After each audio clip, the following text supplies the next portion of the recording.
The gray walls of Rock Ridge Prison felt like they were pressing down on the shoulders of everyone who passed through the massive metal doors of the checkpoint. Zoe Fish nervously tugged at the strap of her bag as she waited in the visiting room. Her blonde hair was carelessly pulled back into a ponytail, and shadows from sleepless nights lingered under her eyes. She thought she was prepared for the conversation, but every second of waiting made the upcoming confession more and more unbearable. When the guard ushered Dexter in, Zoe could barely lift her eyes to him. He was thinner than she remembered.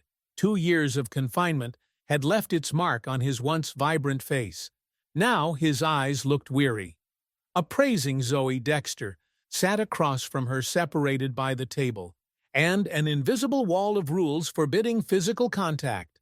"What's wrong?" Her hands were shaking. She'd come every week, all 24 months of his incarceration. But today was different. Today, she would shatter the fragile hope that had helped him survive here. "Dex, there's something I have to tell you." Her voice was quiet, on the verge of being audible. "I've made a terrible mistake." He was silent, and that silence was scarier than any scream. Zoe could see his shoulders tense, his hands clenched into fists. "It was 3 months ago," she continued, tears welling up in her eyes. "Leighton came by often, helping with the repairs you hadn't had time to do. We talked about you a lot." Dexter didn't move, as if he were a statue. Only his eyes, those piercing gray eyes, were staring at her. "I was so alone, Dex. It only happened once. I swear to you, I realized right away what a mistake I'd made. You slept with Leighton." His voice was icy, without a shade of emotion. Zoe nodded, unable to say it out loud. Tears were flowing freely down her cheeks. "Now that's not all," she whispered. "Last week, I was diagnosed with HIV. I got tested because of a lingering cold. Dex Leighton knew about his status. He knew, and he didn't tell me." It was like time stood still. The visiting room was filled with other inmates and their relatives. But for Dexter, it was Zoe, and her words that were like poison seeping into his mind. Did he know? Dexter asked quietly, the question more threatening than any shout. Yes, Zoe nodded. "I talked to his ex-girlfriend he'd known for over a year." Something changed in Dexter's eyes. Something went out. Something cold, calculating, in its place. "How are you feeling?" he asked suddenly. "Calm. The doctors say that with modern treatment, I'll be able to live a normal life." Zoe tried to sound optimistic, but her voice shook. "Dex, I know you'll never forgive me. I don't blame you," he interrupted. And it was true. There was no room in his heart to blame Zoe.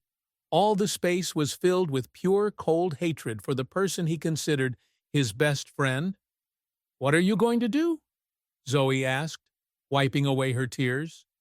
"Nothing," Dexter answered. "I only have 3 years left. I'll get out, and we'll get through this together."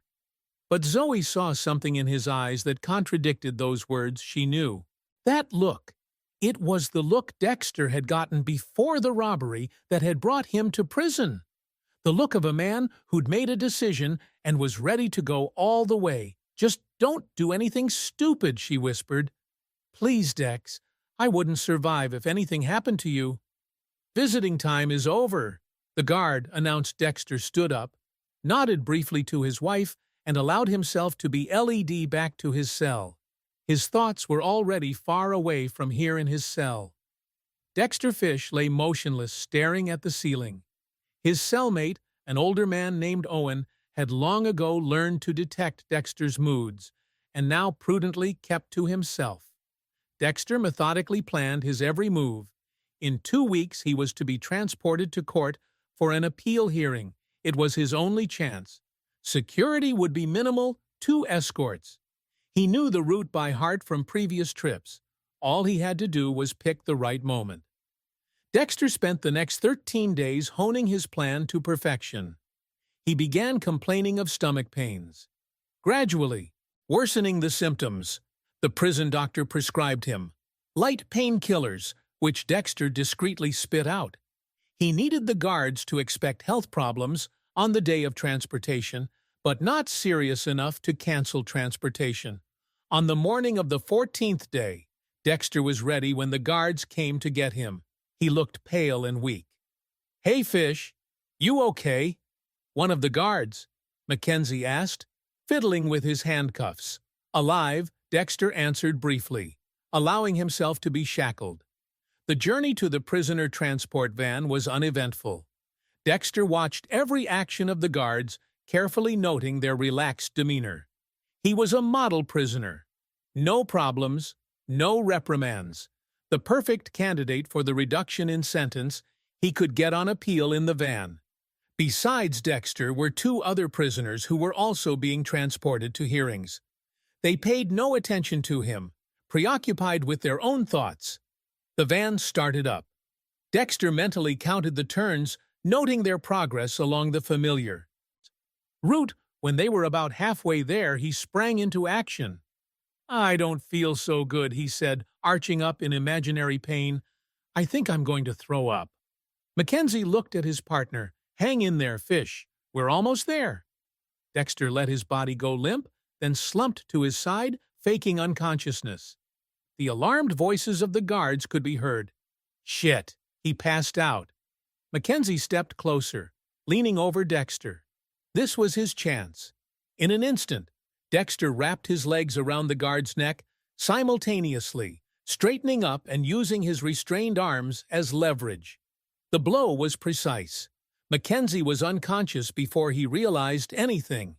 The second guard reached for his weapon, but Dexter had already taken possession of Mackenzie's gun and was pointing it at the remaining guard. "Don't do anything stupid," he warned, the keys to the handcuffs with trembling hands. The guard pulled out the keys. Dexter had forced him to release, not only himself, but the other two prisoners as well. "What now?" asked one of them, a young guy with a tattoo on his neck. "Now, you do what you want," Dexter replied. "I have my own plans." He forced the driver to stop the van on a sparsely traveled street in the industrial zone, and got out, leaving the guards tied up.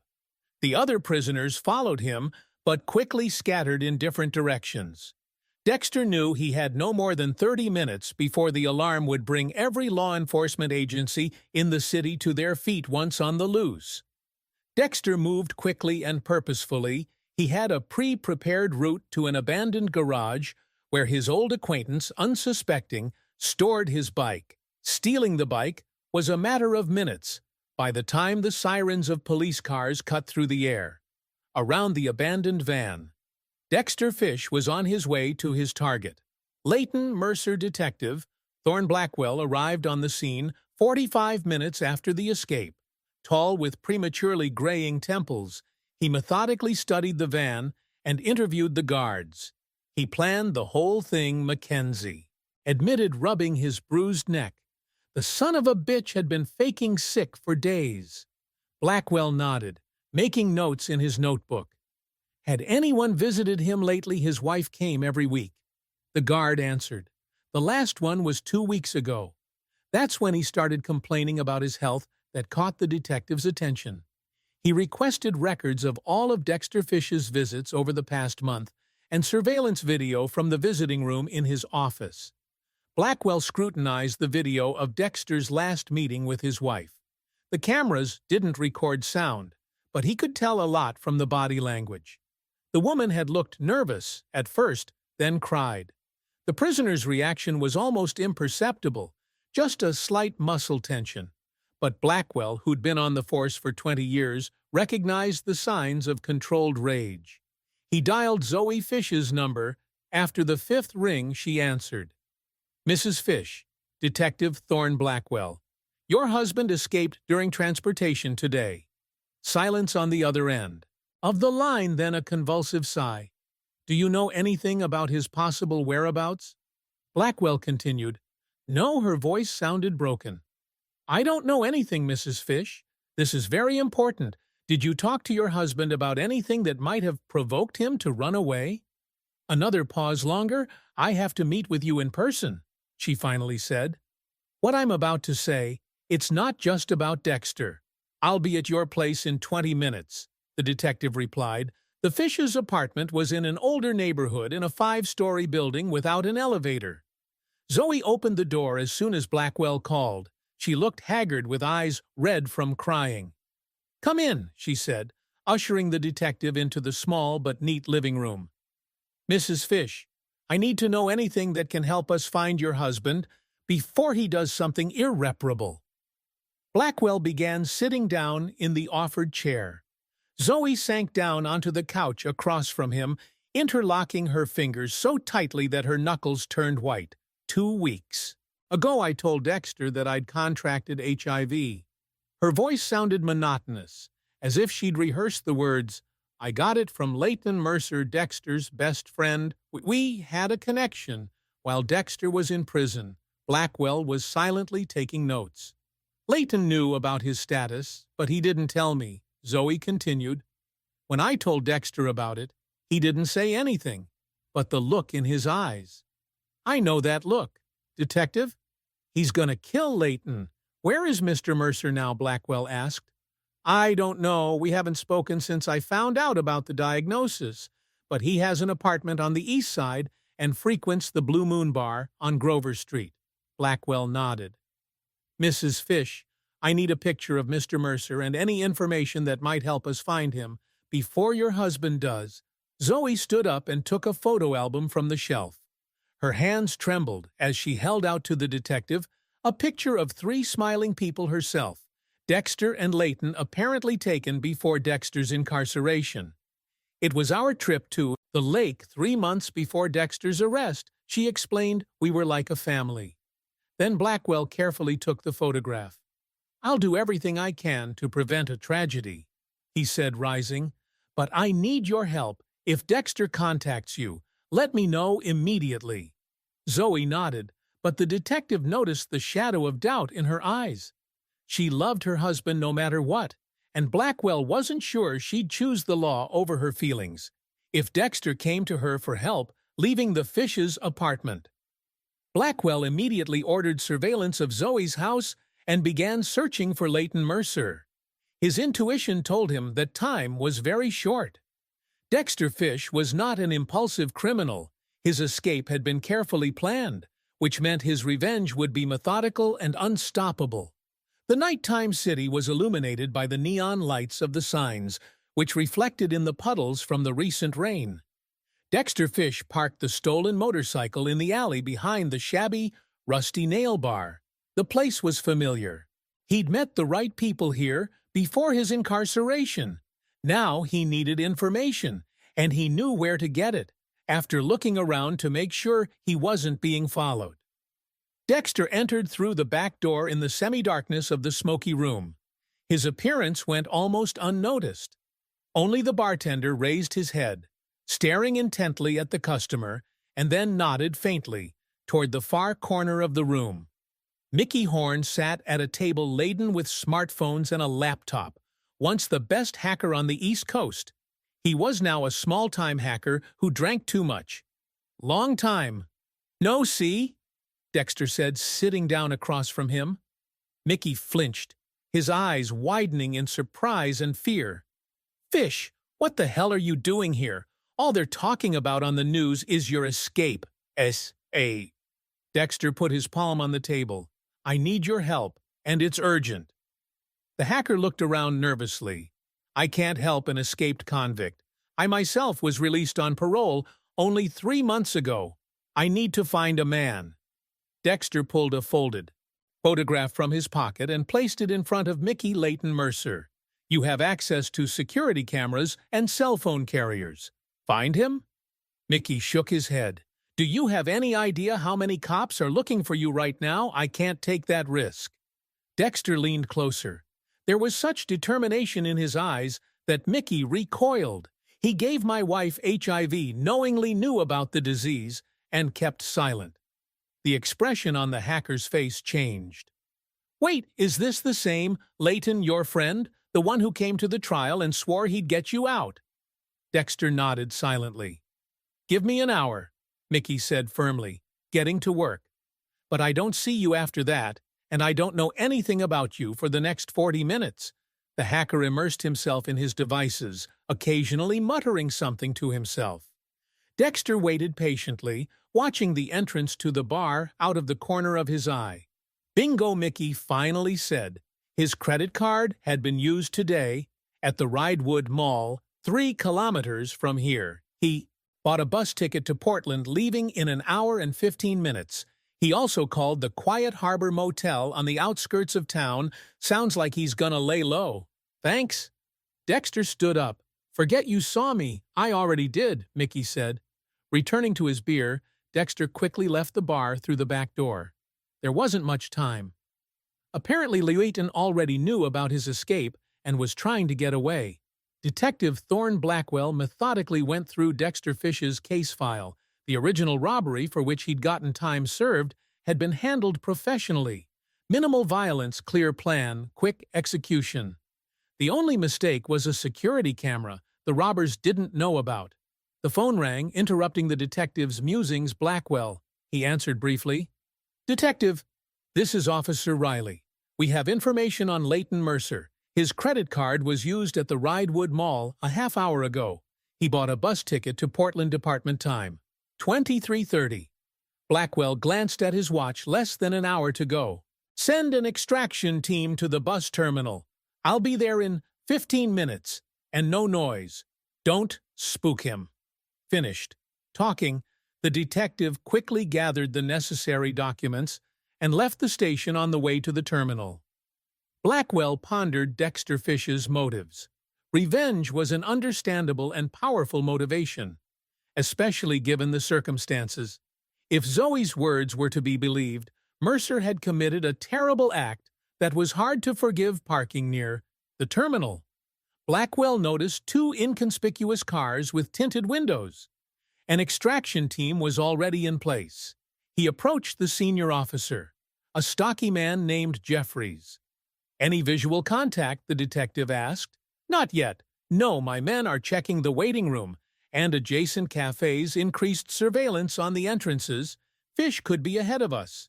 The waiting room was not crowded, only a dozen or 2 passengers waiting for their flights. Blackwell scrutinized each one, checking against Leighton Mercer's photograph. No sign of them. Check the restrooms and back rooms, he ordered.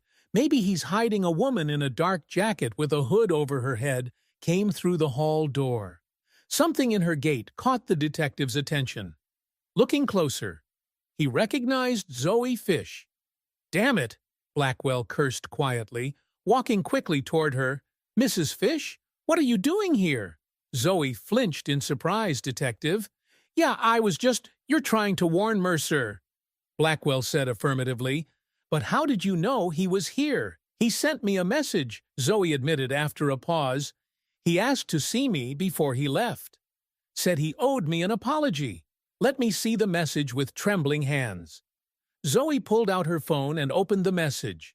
The last message from Leighton had been sent 40 minutes ago, leaving today. Gotta see you. I need to apologize. Bus terminal 23:05. Please come alone. What time did you get that message? Blackwell asked. About half an hour ago. I left right away. Did you answer him? No. Zoe shook her head. I wanted to see him in person, to warn him about Dexter. Zoe looked away. I don't want Dex to ruin his life for that man. He suffered enough as it is. Blackwell sighed. He understood her motives, but he couldn't let a civilian interfere with a police operation. Mrs. Fish, I'm going to have to ask you to leave the terminal. You could interfere with an arrest, and if I refuse, then I'll have to detain you for interfering with police work. Zoe hesitated, but common sense prevailed.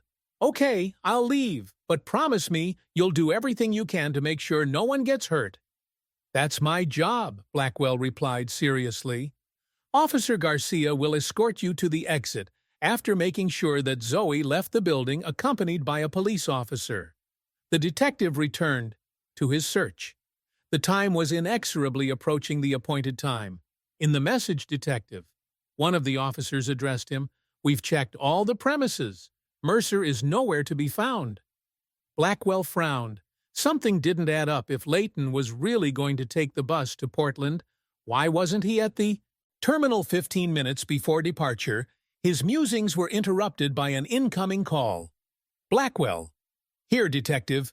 This is the duty officer from the fraud squad. You requested information on Leighton Mercer's credit card. Yes, that's correct. We have reason to believe the transaction at the mall was fraudulent. The card was used through a mobile app, but the device's geolocation didn't match the location of the purchase, so Mercer didn't buy the ticket in person. Most likely someone used his data remotely. Thank you. Blackwell ended the call and quickly summoned a senior officer. It's a false trail. Mercer's not going to Portland. Then where is he? I don't know, but we need to widen the search and check Mercer's last calls where he called before he texted Zoe Fish. Meanwhile, Zoe didn't go home after leaving the terminal. Instead, she dialed Leighton's number. It took a long time, and she was about to drop the call when she heard his voice. Zoe, did you get my message? Leighton, listen to me, she said hurriedly. Police are looking for you. They know about your bus ticket. Shit! He cursed. How did they find out? I don't know, but that's beside the point. Dexter escaped from prison. He knows everything. Leighton, he knows what you did to me. There was a long pause on the phone. Where are you now? Leighton finally asked at the bus terminal. The police think you're here. Good. Stay there. Let them keep looking for me. At the terminal. Where are you? Someplace safe. I'll call you later. The connection went dead. Zoe stared at the faded screen of the phone, feeling the despair growing inside her. She didn't know who she was supposed to protect, her husband or the man who'd ruined her life. 15 minutes later, Blackwell had new information. Leighton Mercer had called the Quiet Harbor Motel on the outskirts of town. About an hour before Zoe's message, he's covering his tracks. Blackwell concluded he's making it look like he's going to Portland, but he's hiding in the motel. Turn the operation around. Leighton. Mercer paced nervously. Around the cramped motel room, the room was unremarkable. A bed, a nightstand, an old TV, and a tiny bathroom, the perfect place to hide out for a couple days. The news of Dexter's escape had taken him by surprise. Leighton knew his former friend well enough to know he wouldn't rest until he found him, especially now that he'd learned the truth about what had happened to Zoe. Thinking of her, Leighton felt a prick of conscience. He hadn't planned to infect her. It had happened by accident. But he couldn't deny that he'd known his status and made the connection anyway. Fool, he muttered to himself. Walking to the window and carefully pulling back the edge of the curtain. The parking lot in front of the motel was dimly lit by a single streetlight. 3 shabby cars stood on the pavement, one of them belonging to Leighton himself. Although news of Dexter's escape had been all over the news, Leighton had been slow to contact the police, partly out of fear of possible charges of willfully infecting Zoe, partly out of a vague hope that things would somehow work themselves out. The phone in his pocket vibrated a message from an unknown number. I'm 5 minutes away from you. Is the door open, or should I kick it open? Leighton went cold. Somehow, Dexter had tracked him down, and now it was too late to call the police. The only option was to try to get to the car and drive away. He grabbed his keys and looked out into the hallway. It was empty. Carefully closing the door, Leighton moved quickly toward the emergency exit. He had almost reached it when it opened and a familiar figure appeared in the doorway. Hey, buddy. Dexter's voice was calm, almost friendly. In a hurry, Leighton jerked back, his face contorted with fear. Dex, listen, let's go back to your room, Dexter interrupted him, pointing back down the hallway. We need to talk. With trembling hands, Leighton opened the door to his room. Dexter followed, closing the door gently. Sit down. He nodded at the edge of the bed. Leighton slowly lowered himself down, keeping his gaze on his former friend, Dex. I know you're angry, but let's talk like adults. Like adults. Dexter interjected, his voice still surprisingly calm. Did you act like an adult when you slept with my wife, knowing you were sick? I didn't know then, Leighton exclaimed desperately. I swear to you I found out about the diagnosis afterward. Don't lie. Dexter stepped forward. Zoe talked to your ex-girlfriend. You've known about your status for over a year. Leighton's face contorted, the mask of remorse falling away. Okay, I knew, he said sharply. So what of it? You were in prison. Zoe was lonely. She wanted to be. It's not that you were with Zoe, Dexter said.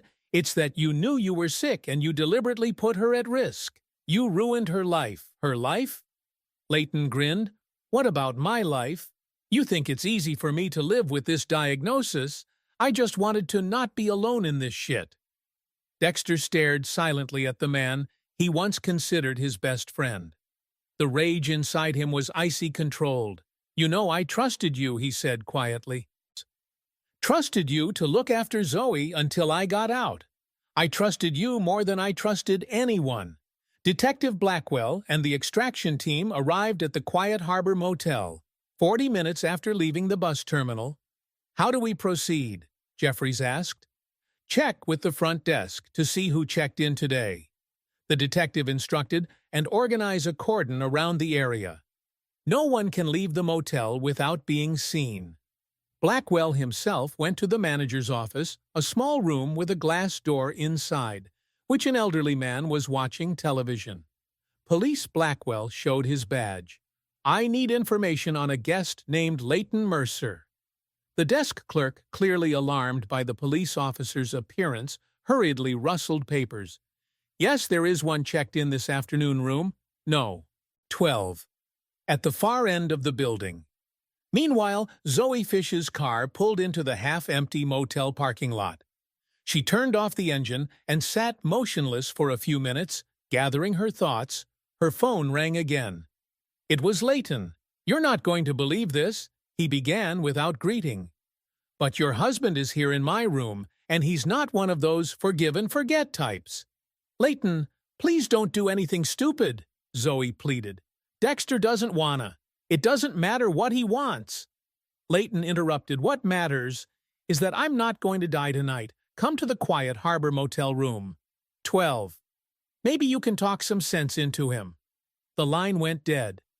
Zoe jumped out of the car and ran toward the motel building. She didn't notice the police cars parked on the other side of the building. Blackwell was just about to give the command to storm the room when he noticed Zoe running down the hallway. Mrs. Fish, he called out to her. Stop, but it was too late. Zoe was already banging on the door of room 12 Dex. It's me? Zoe, open up, please. The door swung open and Dexter appeared on the doorstep. His face was impenetrable. Why are you here? He asked quietly. To stop you. Zoe breathed out. Please don't do this. He's not worth it. Leighton laughed nervously from the back of the room. How touching, a family reunion in my room? Come on in. Dexter stepped back, letting his wife inside, and closed the door in front of Blackwell. Fish, shouted the detective, pounding on the door. It's the police! Open up now, inside the room! Dexter looked calmly at his wife. So you brought the police? No, Zoe exclaimed. I didn't know they were here. Leighton, sitting on the edge of the bed, let out another nervous laugh. What's up, Dex? Now, we're at an impasse. What are you going to do? Dexter shifted his gaze to his former friend. What I came here to do, he replied. Zoe, go to the window. No, she said firmly, stepping between the men. I won't let you ruin your life for him. My life is already ruined, Dexter replied quietly. The moment I found out you were infected because of him. The knocking on the door intensified. Blackwell's voice joined by others. Fish, you have 10 seconds to open up, or we're kicking the door down. Zoe looked pleadingly at her husband. Please, let's just leave. Turn yourself into the police. I'll visit you. We'll get through this together. Dexter shook his head. He has to answer for what he did. Leighton rose slowly from the bed. Then so be it, he said suddenly. Calm, but you should know, Dexter. I never meant to hurt Zoe. What happened? I'm sorry. Sorry isn't enough, Dexter replied. Taking a step forward, there was a noise outside the door as the police prepared to storm in. Dexter and Layton stood across from each other. Two men who had once been best friends, now separated by betrayal and illness. At that moment, the room door flew off its hinges with a clatter. But it didn't open completely. Dexter managed to set up a dresser that partially blocked the entrance. It gave him a few precious seconds to get through. He shoved Zoe toward the bathroom and sprinted toward Layton, who had bounced to the window. Fish. Blackwell's voice rang out, "Stop this! Right now!" The cops tried to squeeze through the narrow opening, but furniture was in the way. Dexter knew he didn't have much time. "Don't do this!" Layton put his hands out in front of him as if trying to defend himself. "Dex, we can work this out another way." "There's no other way," Dexter replied calmly, stepping toward his former friend. "You knew you were sick and you slept with my wife anyway." Fear flashed in Layton's eyes, but he quickly pulled himself together. "I didn't know," he exclaimed desperately. "I swear I didn't know about my diagnosis when Zoe and I stopped lying." Dexter cut him off. "Your ex. Nicole told Zoe that you'd gotten tested over a year ago. You knew you were sick." Layton turned pale. "Nicole, that bitch, has always hated me. She's lying. I saw your test results on her phone." Zoe intervened, standing in the bathroom doorway. "She kept the pictures you knew, Layton, and you didn't tell me." Anything behind Dexter's back, the dresser finally gave in to the officer's efforts, and the door swung wider. "Get down! Everybody on the floor!" the officer commanded, bursting into the room with his gun at the ready. But neither Dexter nor Layton paid any attention to the command. They stared at each other as if there was no one else in the room. "Okay." Layton's voice was suddenly surprisingly calm. "Yes, I knew. So what, you were in prison? Zoe was lonely." "We all make mistakes." "Mistakes," Dexter interjected. "What you did wasn't a mistake. It was a conscious decision. You chose to put someone who trusted you at risk." Layton shrugged, a strange indifference appearing on his face. "You know what the funny thing is? I don't even remember how it happened. Just one night. Too much booze. She was so lonely. And me," he grinned. "I just wanted to feel something." Zoe flinched as if from a blow. Dexter caught her gaze and saw the pain and shame in it. "Mr. Fish." Blackwell's voice sounded tense but firm. "Put your hands down. And step away from Mercer now." Dexter turned around. The detective stood in the doorway, pointing a gun at him behind Blackwell's back.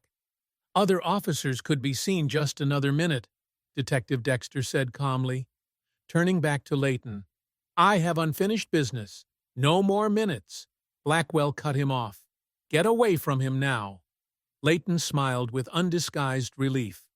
"Game over, Dex. You're going back to prison, only now for a much longer period of time." "I'm not done." Dexter stepped forward, ignoring the police's demands. "Freeze!" Blackwell shouted one more step, "and I'll shoot Zoe," threw herself between her husband and the detective. "No, don't shoot him, please!" Gunshot, the moment of confusion caused by her movement, gave Dexter the seconds he needed. In one swift movement, he crossed the distance between him and Layton. "That's for Zoe," he whispered, pulling from his pocket the knife he'd brought from the motel kitchen. The sharp blade went straight through his ribs, finding his heart. Layton's eyes widened with surprise and pain. His lips opened as if he wanted to say something, but instead of words, only a croak escaped. "No!" Zoe shouted, rushing forward. The shot rang out just as Dexter released the hilt of the knife from Layton's body. The bullet missed him, hitting the wall. Layton slowly sank to the floor. His arms slumped limply. Blood was quickly spreading over his shirt, staining the white fabric. "Scarlet, call an ambulance!" Blackwell shouted, rushing to the wounded man. Dexter calmly raised his arms and knelt down. He didn't resist, as the police officers threw him to the floor and handcuffed him. His eyes were fixed on Zoe, who was frozen in a daze as she stared at the dying Layton. "I'm sorry," Dexter whispered. "I had to do it." Blackwell tried to stop the bleeding by applying pressure to Layton's wound, but it was clear that help was too late. The knife had entered the heart. Dexter had given his former friend no chance of survival. "He's dead," the detective said a few minutes later, picking himself up off the floor. His hands were covered in blood. Zoe collapsed to her knees beside the body, her shoulders shuddering with sobs. Why, she spoke through her tears. Why did you do it? Dex, you'll never walk free? Now Dexter was already being lifted off the floor and led toward the exit. He turned around when he heard his wife's words. I didn't come out to be free again, he said quietly.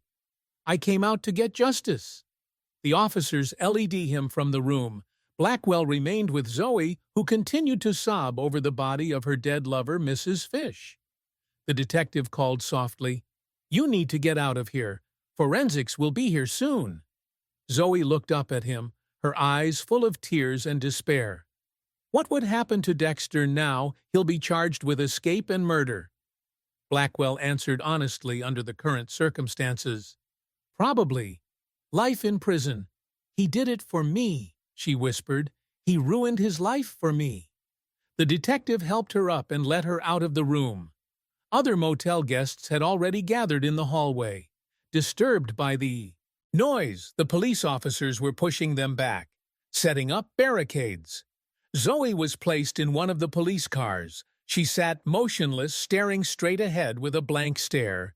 The events of the last few hours seemed unreal to her, as if they were happening to someone else through the windshield. She saw Dexter being led out of the building and into a police prisoner transport van. His face was calm, almost peaceful, the face of a man who had done his duty at the station. They were questioned separately. Dexter confessed to everything, the escape and the murder. He made no attempt to justify himself or mitigate his guilt. When asked if he had any regrets, he answered in the negative. Do I regret killing a man who deliberately infected my wife with a fatal disease? He interrogated the investigator. No, I only regret that, because of this, I will no longer be able to be there for her when she needs my support. Zoe spent the entire night at the station, answering countless questions. Blackwell personally interrogated her, showing patience and understanding unusual for a police officer. Were you aware of your husband's intentions? He asked. At one point, Zoe shook her head.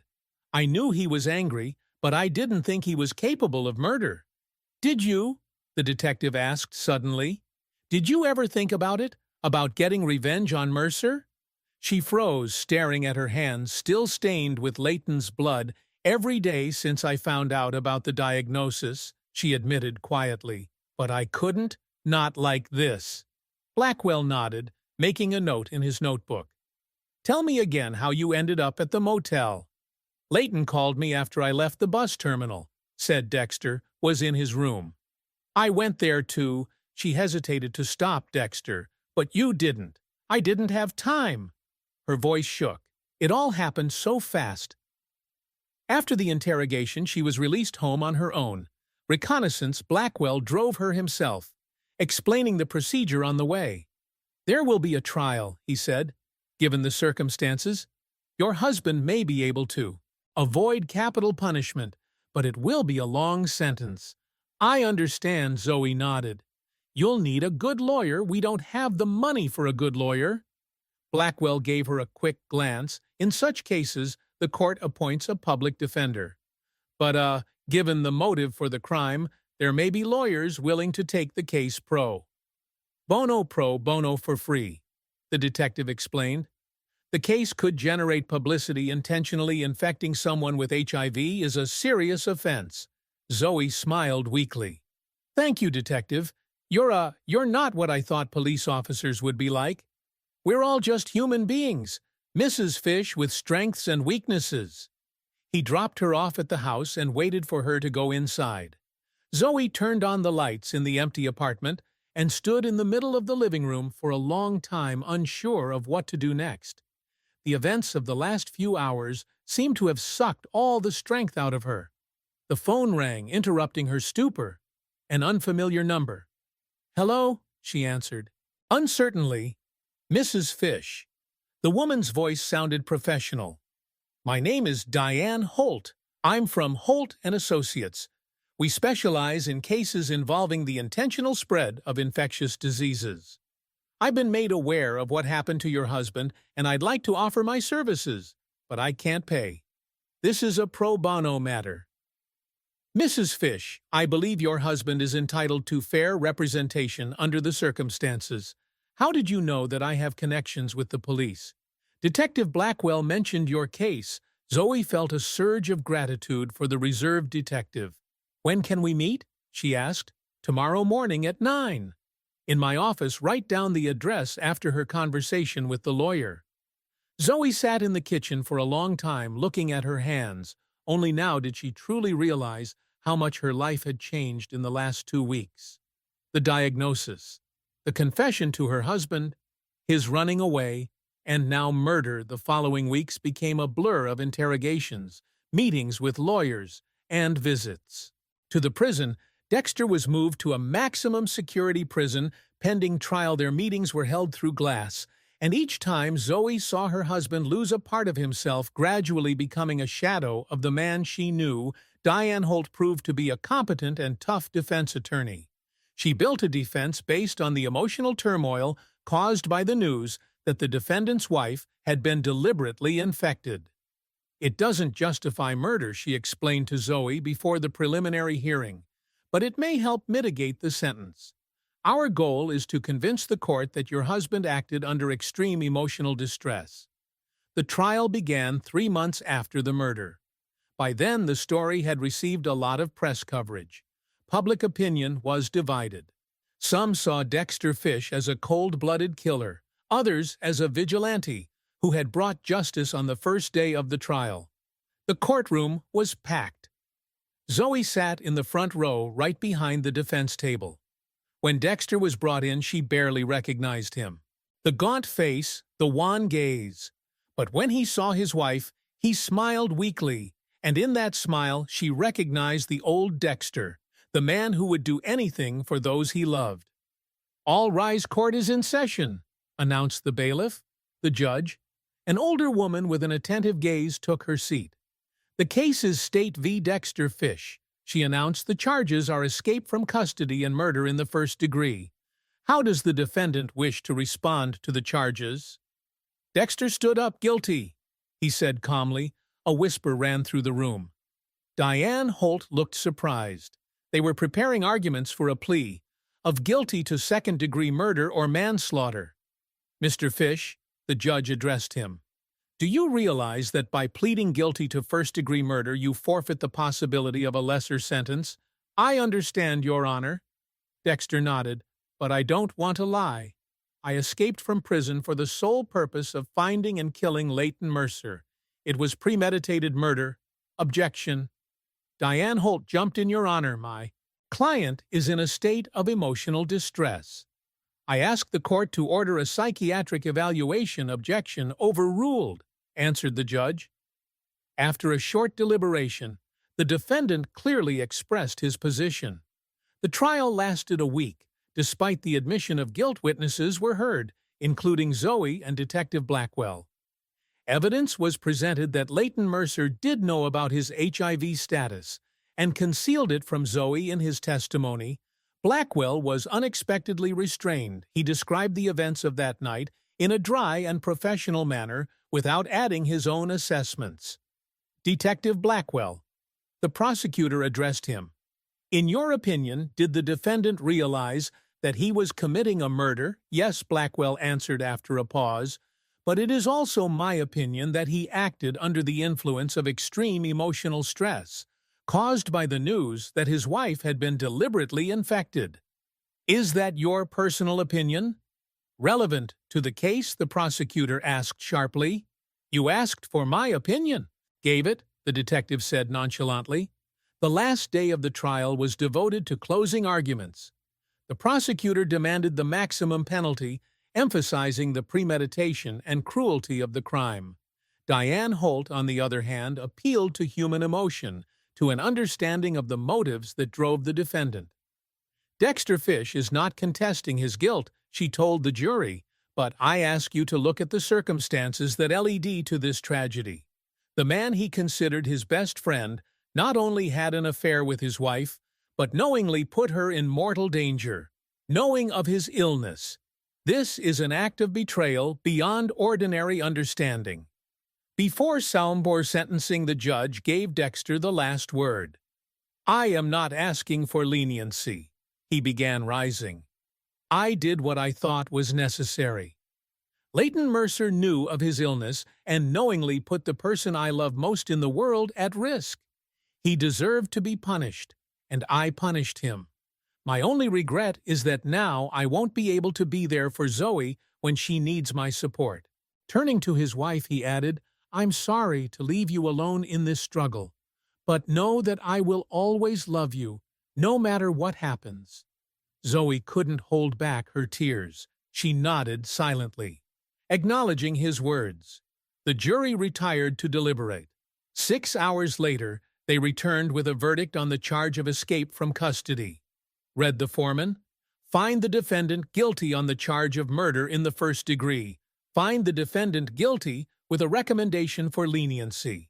The judge heard the verdict and recessed to decide on punishment. When the hearing resumed, she turned to Dexter. "Mr. Fish, the crime you have committed cannot be justified by any circumstances. The law exists to prevent lynching, however just it may seem to the perpetrator. Nevertheless, I take into account the exceptional circumstances of the case and the jury's recommendation." She paused, and there was a tense silence. "The court sentences you to 25 years in prison with the possibility of parole." After 15 years, Zoe covered her face with her hands. It was effectively a life sentence. By the time Dexter got a chance to go free, they would both be very different people. As Dexter was being led away from the hall, he turned around one last time. Their gazes met, and Zoe realized that despite everything that had happened, he didn't regret his choice after the trial. Zoe walked out of the building feeling strangely empty. Blackwell was waiting for her on the steps. "How are you?" he asked with an unusual gentleness for a policeman. "I don't know," she answered honestly. "Everything seems so pointless. Leighton's dead. Dexter's in jail, and you have to move on. The detective finished for him, for yourself." Zoe looked at him with gratitude. "You know, when this first started, I thought you were just doing your job, but now I see that you really care about the people you encounter in your line of duty." Blackwell smiled slightly. "Each of us is just trying to find justice in this world.